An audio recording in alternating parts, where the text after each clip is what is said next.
Pria berinisial YN, 31, alias Yunus ditangkap usai membunuh wanita inisial MKP, 34, secara sadis di sebuah wisma di Kabupaten Sidrap, Sulawesi Selatan, Sulsel.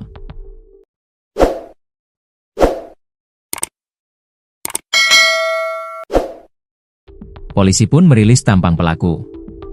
Polisi merilis tampang pelaku saat konferensi pers di Mapolres Sidrap, Jumat, 12 September 2025. Pelaku dihadirkan dengan mengenakan baju tahanan berwarna oranye dengan kedua tangannya terikat tali tis. Pelaku YN tampak berpenampilan berbeda dibanding saat melakukan aksi pembunuhan. Pelaku sudah memangkas rambutnya menjadi lebih pendek, sementara sebelumnya pelaku berambut cukup panjang dengan model belah samping. Tampak pelaku berwajah kotak dan hidung mancung. Pelaku juga memiliki kulit sawo matang dan sedikit kurus.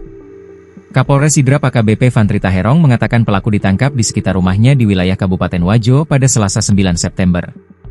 Pelaku bersembunyi di sebuah rumah kebun selama melarikan diri. Fantri mengungkapkan, pelaku mengakui perbuatannya telah menghabisi nyawa MKP. Motif Yunus, 31, bunuh teman kencannya di satu wisma yang ada di Kabupaten Sidrap, Sulawesi Selatan, 25 menit menjadi petaka bagi sang wanita. Yunus merasa tak terima, kesepakatan awal berkencan selama 1 jam, namun akhirnya tak sesuai.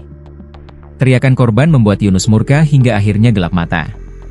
Insiden pembunuhan yang dilakukan Yunus terhadap wanita teman kencannya berinisial MKP, 34, di satu kamar wisma di Sidrap, Sulsel itu, terjadi pada Jumat, 5 September 2025. Aksi Yunus terekam kamera CCTV wisma hingga sempat viral di media sosial. Berbekal rekaman CCTV tersebut, polisi melakukan penyelidikan, sampai akhirnya Yunus berhasil ditangkap polisi. Pembunuhan adalah tindakan menghilangkan nyawa orang lain secara sengaja dan melawan hukum. Ini merupakan salah satu kejahatan paling serius dalam sistem hukum pidana. Dikutip Tribun Lampung, Co.id dari Tribun Timur. Kapolres Sidrap AKBP Fantri Taherong mengatakan, pelaku ditangkap di Desa Ujung Kesi, Kecamatan Tanah Sitolo, Kabupaten Wajo, Kamis, 11 September 2025.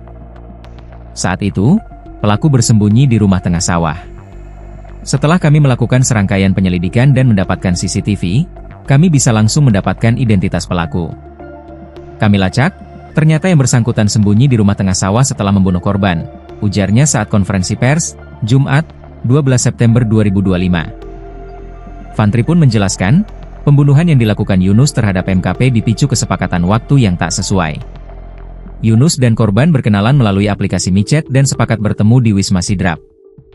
Mereka bersepakat berhubungan layaknya suami istri selama 1 jam dengan bayaran Rp600.000. Namun, setelah selesai, pelaku tidak membayar sesuai kesepakatan.